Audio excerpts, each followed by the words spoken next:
Breadbox Media programming is brought to you by Jack Kane Ford. Find your next Ford Tough vehicle at caneford.com. Woodhill Community Center. Have a hand in the heart of the city. Support their mission with your donations at woodhillcommunitycenter.org. Toyota in Nicholasville Superstore. Online consultants are standing by right now to help you find your next Toyota. Visit toyotaonnicholasville.com. Lexus of Lexington, home of the best-selling Lexus IS. Find yours today at lexusoflexington.com. Introducing the redesigned CatholicSingles.com, featuring new ways that put the spotlight on the person and their faith, not just a profile picture. For the past 20 years, faithful Catholics have used CatholicSingles.com, and the reimagined CatholicSingles.com website is ready to help single Catholics take the next step in sharing meaningful relationships with other faithful Catholics. Remember, CatholicSingles.com for faith, fellowship, and love. Hi, friends. This is Lisa Hendey. I want to welcome you to this week's episode. And before we dive into it, I do want to give you just a little disclaimer that in this particular episode, our guest, Steve Pokorny, and I have a conversation regarding the culture of pornography. And so if you have small children with you, or if you're in an open listening environment, please save this podcast until you're someplace where you can listen privately. Our remarks are definitely edifying. They're not gratuitous, but I just would want to make sure that you know up front that we're having that conversation. So here we go with my conversation with Steve Pokorny.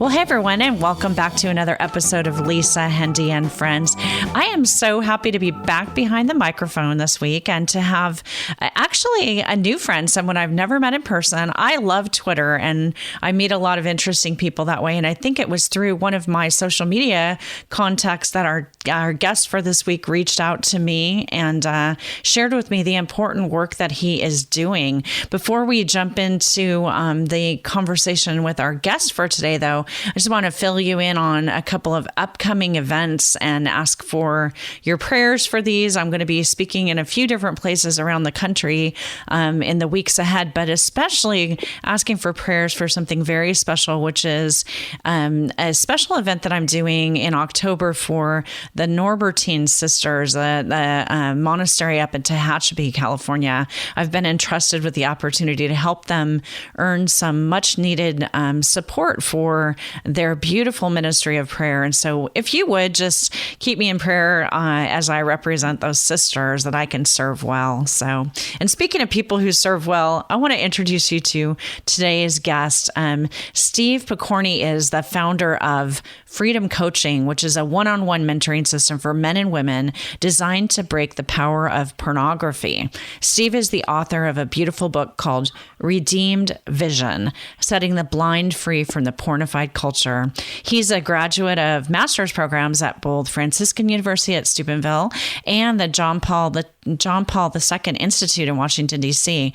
And he's an accomplished international motivational speaker who speaks to both youth and not so youthful audiences on various topics that include marriage and family. And Steve is residing and living in San Antonio, Texas with his wife and children. And he's coming from there today to join us here on Lisa Hendey and Friends. Welcome, Steve. Thank you so much, Lisa. An honor to be with you. It's great to have you. And I want to thank you up front for this big work that you do. You know, sometimes people hear that P word and they squirm a little bit, but I think in today's world, it's important to take topics like this head on. And I commend you for not only your courage, but also the kind of ingenuitive way you've taken to your ministry. Before we jump into that, though, I always like to ask my guests, first off, to tell us a little bit of your story. So what's Steve Pokorny's story? Sure. So I come from a home where I had a mom, dad, brother. Didn't have a dog. I have a dog now. The dog's stupid, but I have a dog anyway.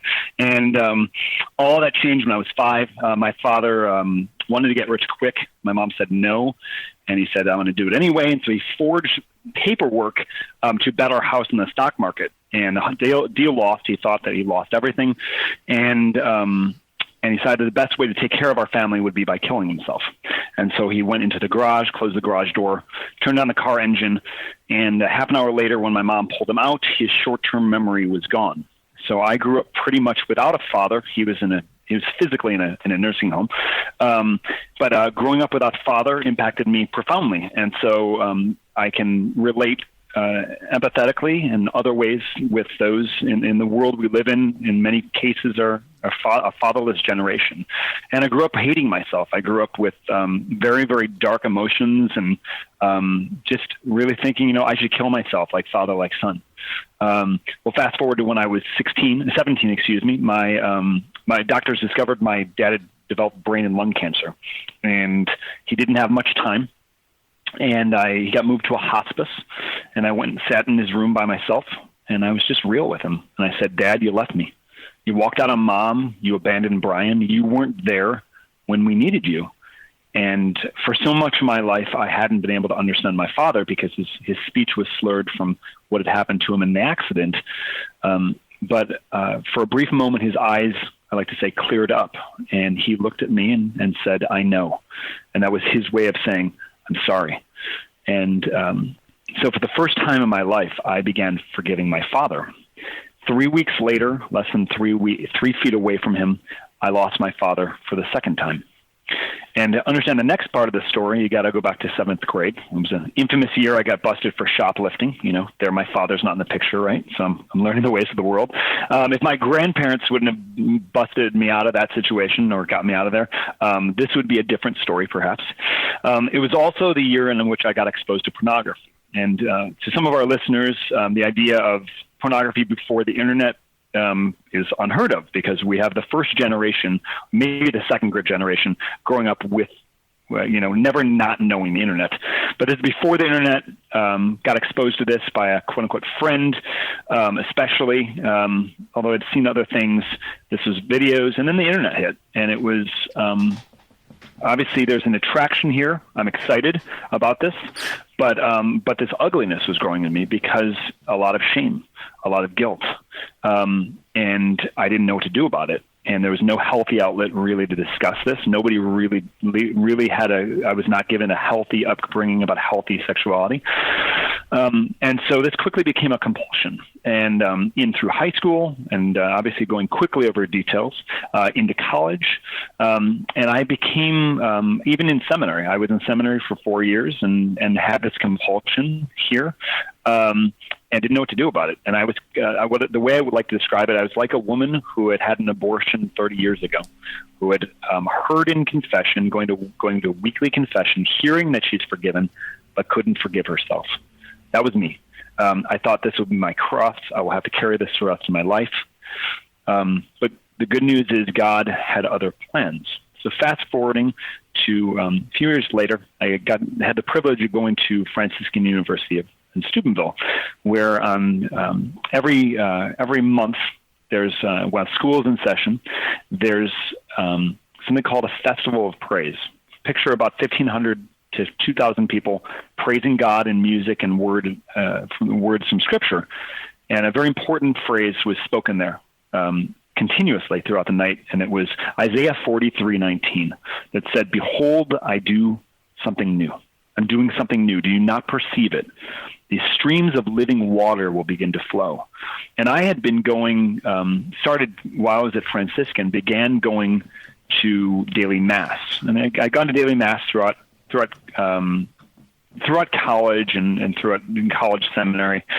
But there was still a closeness of my heart. But now I started opening my heart, and it was like this stream of water coming through, this living water, being moved to gratitude for what Christ had done for us. And then about 2 weeks later, particular Wednesday, that's September of 2003, I realized it wasn't just Jesus that was moving me to gratitude. In my time of prayer after receiving the Eucharist, I realized it was the Father. It was the one who I thought had abandoned me, had walked out on me, had never really been there. No, our Heavenly Father had always been there, and all he wanted me to do was climb up into his lap and just be held. And it was enough. And I heard for the first time in my life, in my heart, these most important words, that you, Stephen, are my well-beloved Son, in whom I'm well pleased. And to me, I was just thinking, like, me? You're pleased with me after all the running, after all the using that I've done? Because I had been trained to use women via pornography. I had been trained to use them, and in fact, there was this hatred over women because they did that to me. That's what I had just been programmed by. And in this reception of the love of the Father, what also happened was this healing. This, I like to describe as chains coming off me. Boom, boom, boom, boom. These chains hitting the floor. And like St. Augustine, picking up the scriptures, reading Romans 13, put on Christ and make no provision for the flesh. There was a genuine transformation of healing at that point in my life, where this desire to want to use women was transformed into a desire to want to serve them, to want to lay down my life for them. And there was healing, and there was genuine healing, so much to the point for about 4 months, it was very true. I had no desire for pornographic images. I had no filter on my internet, and nothing was there. But like Peter, who took his eyes off Christ and sank back in the waves, I like to say that I sank back and hard into the septic tank of our culture. And the reason for this, that, I was questioning, this whole testimony, whatever happened, does that discount it? No, he wanted to get to the root, and finding out there were 3 roots that I needed, things that needed to still be healed in me. And so 3 things that were revealed to me that I needed to go through over the next couple years. One was called that of theophostic prayer, where the emotions we feel are like smoke that leads to a fire. And through intensive visualization prayer, there was some healing that happened. I also discovered something called intensive trauma therapy, in which a period of about 35 hours, we did a lot of drawing and writing. And there was a ton of my shame and guilt was wiped out. It was the first time I really had processed my work of the struggles of pornography in an in-depth way. And the big one that capped all this was discovering the church's beautiful vision of the human person. I discovered theology of the body years ago, but that had kind of in some ways been an intellectual exercise. Now being able to see the body, especially through the church's wealth of sacred images, especially where the body is exposed appropriately, I learned how to see. And learning how to see, it was like scales coming off my eyes and being able to see clearly what pornography is and how it is a glimmer to the full-fledgling, full unveiling of genuine beauty when we can see the body appropriately. So there's been this transformation in me that has happened where I literally have no desire to look at pornography. If there's a twinge to the movement to lust, where I'm able to transform that desire in about 3 seconds. And it's not on my own power, it's on grace. And so what's happened, Lisa, from this is I've, by the grace of God, been able to create this process to be able to set other people free from their attachment to pornography in a permanent way. And it's a humbling thing. I like to say, as building on what you had originally said, this is my lifelong penance, where for all the mistakes and failures in this area, I'm privileged to walk with some of the most broken people you would ever meet, and watch them walk in freedom in an astounding way. So it's humbling and thankful. That's amazing. And I'm sure that now from your bio, we know that you're a family man. I want to jump into the book in a minute, but I'm just curious to hear how your wife is a partner to you, even if a quiet, prayerful partner in supporting this mission. Sure, and I should say, Lisa, that's an excellent question from that. I do want to make one comment on that. I totally forgot to mention where this is. we're this transformation in a very practical way, right? Because we've been programmed to believe in some quarters that what happens in pornography is the same thing that happens in marital intimacy. And in truth, they are worlds apart from the brain chemistry to everything else that happens in marriage. Anybody who's really married really gets this, and any wife knows, like, her great dignity is not about being used, but by being loved. And so this great healing on the night of our wedding, right, when I gave myself to my wife and she gave herself to me, she knew all about my history, but in that most beautiful action, there was no shame, there was no hiding, there was actually this belly, I like to say, the belly aching laugh that came forward in this, because there was genuine freedom. And that's exactly one of the main things here. So my wife is an astonishing woman. She's a journalist by trade, and she doesn't settle on small issues. So she wants to get to the root of things. So like me, she's got a fire of wanting the truth about things and not settling for anything but that truth there. So she has been, and one of her great gifts is also being a graphics designer. So designing, if anybody goes to the website, goes to the very top, sees the top, the logo there was designed by her.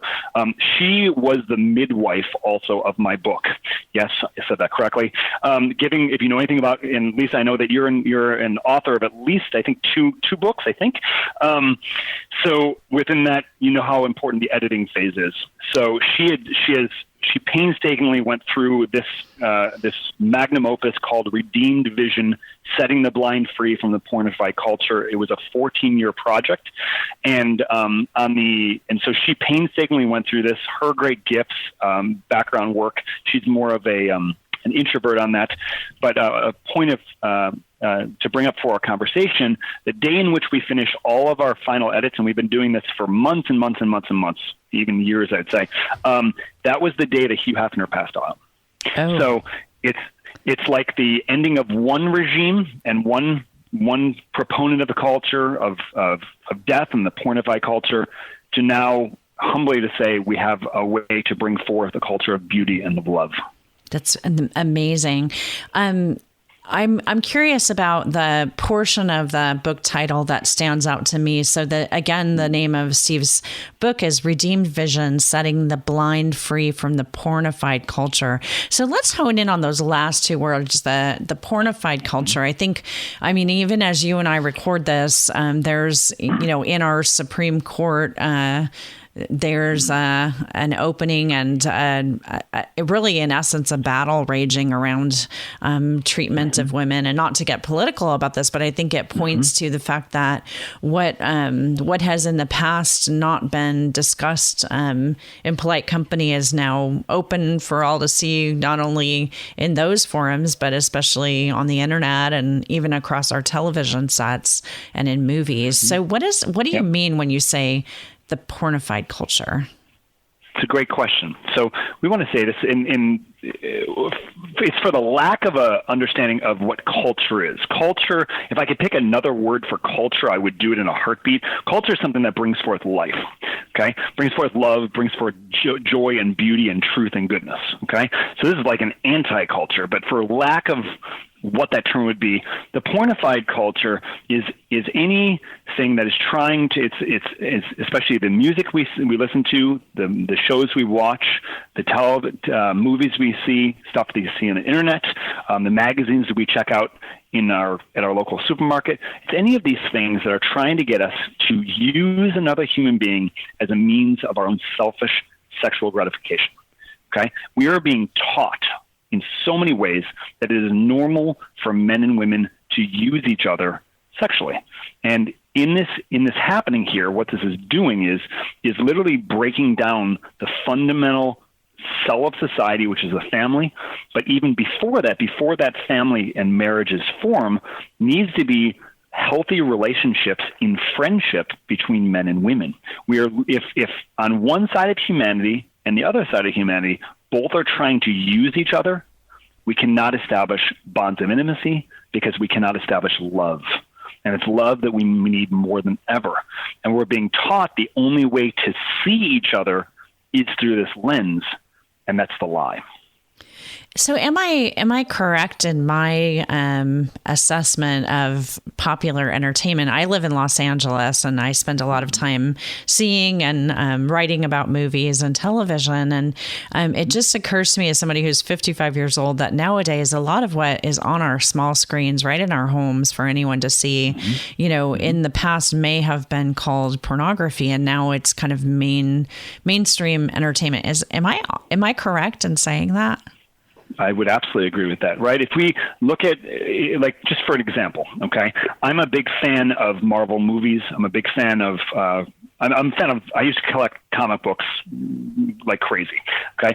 So even on Netflix, just as an example, a lot of these Netflix shows, right, about, you got Daredevil or Iron Fist or things like this, they have to, I don't know who has established that rule, but basically that's become the rule. They have to put an eroticized scene into that. We don't just infer it, but we're going to show something about that, right? And it's not simply about necessarily clothing or lack thereof of clothing. We got to make that very clear. But in many cases, right, body parts are exposed that is not upholding the dignity of the human person in those. And yes, this is everywhere, and we have these things are being exposed all over the place, and it's becoming younger and younger and younger. And so the idea of chastity, that, where we are respecting the dignity of our own body and the body of the other and living out that great gift of our bodies precisely as a gift, becomes an impossibility. We're being taught that those relationships, the only way that men and women can really relate to each other is through the lens of lust. And so, like, take this issue of the Supreme Court nomination that's going on right now. We mentioned that there, right? Of these things being thrown in people's faces, we're seeing more and more examples where people are being told that if you're going to get love, like think of from especially we're speaking to Catholic moms here, right? In order for a woman to get love, she has to try to evoke a man's lusts. And if she doesn't do that in some way, then she's not worthy of attention. And here we've got to take a step back and say, is this right? Does this really fulfill the deepest desire of our hearts? And is there a different way to look at the world? Beautiful. I'm wondering, so there are kind of, a variety of different resources that have cropped up over the last probably decade or so to systematically try to take on this topic of pornography. Oftentimes people speak of filtering software for their computer or, different ways of managing technology in the home or rating systems that relate to entertainment products. But you would contend that some of these typical approaches don't work for most people who have a deep attachment to this kind of way of thinking. So why is that, and what are you proposing as an alternative? Sure. Let me talk about those first, and then I'll use a story to elucidate another option. Okay. So most of the issues, most of the things that are provided, you got A is, just don't look at it, which doesn't work well at all. You have filtering software. You have go pray the rosary, go to mass, go to confession. You have get an accountability software, or accountability partner, or a spiritual director. All of those things are good in themselves, right? But the problem is they don't solve the problem. What's the problem? You have a heart and a vision problem, and ultimately an intimacy problem, right? And so if take the issue of web filtering softwares, right? They do have their place, perhaps, especially for very young children. Okay, I think there's something of value there. But if we're expecting technology to help to solve the problem, of which is ultimately a relational problem, and relying on that, then I think we're doing an injustice to our children, okay? Because if I know this personally, I know this professionally, I know how to get around web filtering softwares. I have lots of clients who are incredibly, incredibly intelligent, who know how to work their ways around things because they've been using computers for a long time, right? And anybody who's been in this battle long enough, yes, we need grace. This is never on our own power. So at least I want to make that very clear. If any solution, any transformation happens, it's only through grace. It's not some Pelagian notion where we pull ourselves up by our own bootstraps where we can save ourselves. No, we need Jesus Christ. But Anybody who knows about the chemicals that go on in the brain with dopamine, norepinephrine, estrogen, testosterone, all those things, this is a chemical cocktail, and that attachment is so powerful. And if we want what we want, we will find a way to get it. So merely trying to, quote unquote, pray this away doesn't solve that problem. So all of these things become mere exteriors, but the truth of the matter is God's not interested primarily in exteriors. He's interested in the heart. And if we don't give him our hearts, then really there cannot be freedom here. But sadly, many people, we maybe hearing this message, like, okay, how do I do that? How do I give my heart? Especially if I've been locked in this sin, locked in this slavery for so long. So let me elucidate an idea to get the ball rolling here with a conversation piece. So, and this is in my book. I think it's chapter 9. I can never remember. It's either 8 or 9. We've restructured the book. So, there's a young boy, true story. He was 9 years old at the time. He's at the park with his family. And he comes across a quote-unquote gentleman's club ad, okay? And I would argue it's not gentleman or a club either, but you got two naked women featured on this ad. He immediately goes to his older sister, who's a teenager, says, I found this yucky picture. And she says, okay, go show it to your older brother, or go tell your older brother. He does, goes and do that. And he says, okay, the older brother says, okay, show me it. He does, and the older brother picks it up, tears it up, and throws it away. A couple questions come from this. A, how did the younger brother just immediately go to his older sister? And B, how did the older brother immediately take it and rip it up? Well, for the vast majority of us who would ever, most boys especially, growing up in this world, this pornified world we live in, our first experience of the human body is of pornography. And if we were to find that, it would be like a lottery ticket. I just won the lottery, and it's mine. It's like the whole Gollum thing, my precious, okay? And so what we'd have a tendency to do is to hide it. And this is why we find with this issue, a major telltale problem with pornography is this is a very, very hidden thing. Most people do not watch pornography with other people, right? If it was a good thing, we'd want to share it with the world, right? And so what we're seeing in modern culture trying to push it in our faces is a twisting of that knowledge that there's something wrong with this. And so this is why we see in the confessional, I talk to so many priests, this is the number one sin confessed by far. So we have this notion that is the human body. That's the way we're programmed to see it. And if a woman does not look like the quote unquote Playboy bunnies, then they're not worthy of attention and love and respect. So we have to ask the question, how was a young boy able to do this? How was the older brother able to do this? And the answer, Lisa, lies in the fact they had grown up in a family where the human body, the normal human body, had been normalized.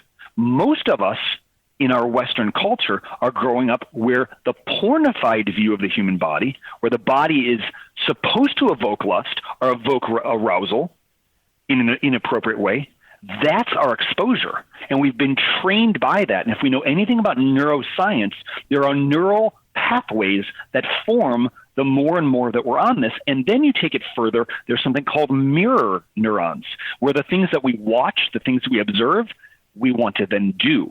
And so if we're being programmed by this, then that's the way we're going to relate. Instead, and this is where we got to think about this, and this is where we're going to challenge people, is that the problem is not the body, the problem is not sex, the problem is not nakedness, the problem is not attraction, the problem is lust. And we have put all 5 of those in the same boat here. And we have to go and separate them in order to get the healing we're really looking for. So we're talking about a radical way in which we approach this issue, and radical means getting to the root.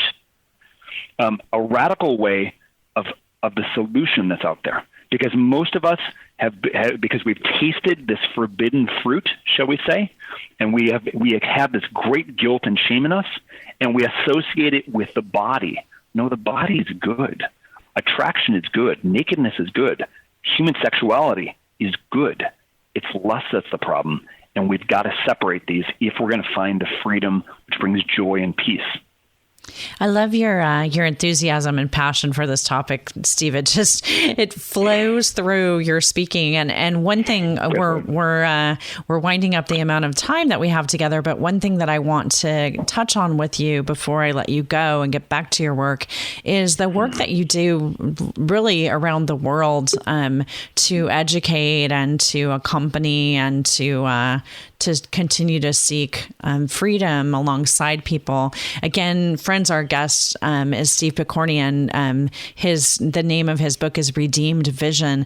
But Steve does his work through Freedom Coaching, which you can find at freedom-coaching.net. And we're going to have a link to all of his information through our show notes. But one thing you do, Steve, is to go out into parishes and organizations and to say a little bit more about that side of what your project is all about. Sure. So obviously, the pornography is just the tip of the iceberg, right? At root here is we've got to come to understand the truth about who we are as human beings, the truth about the body, especially as was elucidated through John and is elucidated through John Paul the Great's theology of the body, which affects all aspects of humanity. To paraphrase, we've got to know who is man for woman, who woman is for man. And it first comes down to who are we in the sight of God? Are we meant to be used as an object, or instead are we valued for ourselves as beloved sons and daughters of God? I choose option 2. And when we know who we are, then we're going to know how to act. But the problem is, vast majority of us have never received this education and are confused about this. So I will speak on a wide variety of subjects, especially on the topics of marriage and family life, on the issue of trying to recovering a civilization of beauty, a civilization of life, which ultimately it's beauty that is going to help to overcome the lie of pornography. And we've got to talk a lot more about beauty, and we can maybe for a future podcast to discuss that. But so all these different issues. So I have the great gift and privilege to speak to spoken to middle schoolers, high schoolers, young adults, and those who are not so young adults. So it's been a privilege to be able to do that and being able to see transformations happen there. And then in addition to that is the work that I do with Freedom Coaching itself, the mentoring process, and being able to walk with those who are very broken when I meet with them first, and be able to see redemption on the other side. It's a gift. What's the best way for someone who's been struggling with this in their life, whether it's that for themselves or a loved one? How would you recommend that they reach out to you? And is that able to be done confidentially if they're concerned about that? Absolutely. So if on the front where if somebody's dealing with an attachment to pornography, either a man, woman, I do work with non-Catholics through a very Catholic lens, so if that's there, but obviously very Catholic. It's through freedom-coaching.net. They can shoot a line there. They can also drop me a line there. And we do have in the works to train other coaches. That is coming. You can find also some of the work we do on Facebook, Twitter, Instagram. It's Redeemed Vision, some derivation there. And then if those who are interested to bring me in to speak, at their parish, their youth group, various gatherings, it's vlpromotions.com, and they can get in touch with my agent there.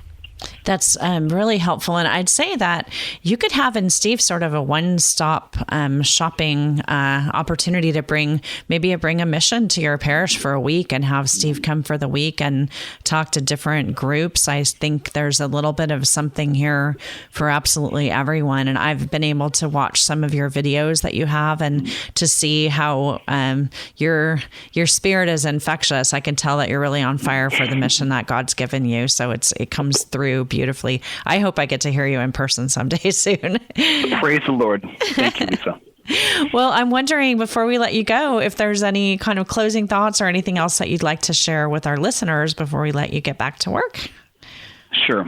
First thing I'd say is to those who are struggling with this is that the way you're living now is not the way you're called to. right? And the fact that you are struggling, good. Don't stop struggling, but you are called to genuine freedom. You are called to receive a redeemed vision, to receive the intimacy that you're looking for. And this vision and the capability to see other people in a way that brings joy and peace to the heart is real. And to all those who are hearing this, who look around the world and are seeing a tremendous amount of brokenness, in the secular world, within our church, of the many problems that are there, know that healing is possible, that there is redemption here, and we must return back to the roots of understanding who we are as male and female and live from what is God's plan for that. And so I encourage all of those who are listening here, pick up a copy, especially of St. John Paul the Great's Theology of the Body. Study it, make it a part of your life, allow it to infect you and transform you, and go and share this with the world, because it's what our world really needs now. Amen to that. Well, Steve Pokorny, thank you so much. Again, the name of the book is Redeemed Vision, Setting the Blind Free from the Pornified Culture. You can reach Steve at freedom-coaching.net or contact him regarding speaking engagements by reaching him at vlpromotions.com. Steve, thank you so much for the blessing of your time. And just know that I'm going to be praying for you and for all those lives that you're touching out there. And I do hope to have you on again soon to have the next part of this conversation. An honor, Lisa, to be with you. Thank you for your ministry and for your prayers. And I do hope that we can do this again soon. Awesome. Well, friends, that is it for this week's episode.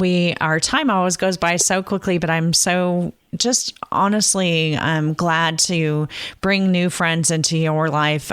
We walk this path together. And so it's with the grace that Steve described, but also with great joy, and also with an increasing sense of the mission of the importance of what we do, that we depart from you this week. I'd love to hear from you if there's something about this week's show that particularly touched you. If you need prayers, if you have feedback, you can always reach me. Just come on over to lisahendey.com or find me on social media anywhere at Lisa Hendey. And until next week, I wish you and yours all the best. Have an awesome week, friends. See you next time.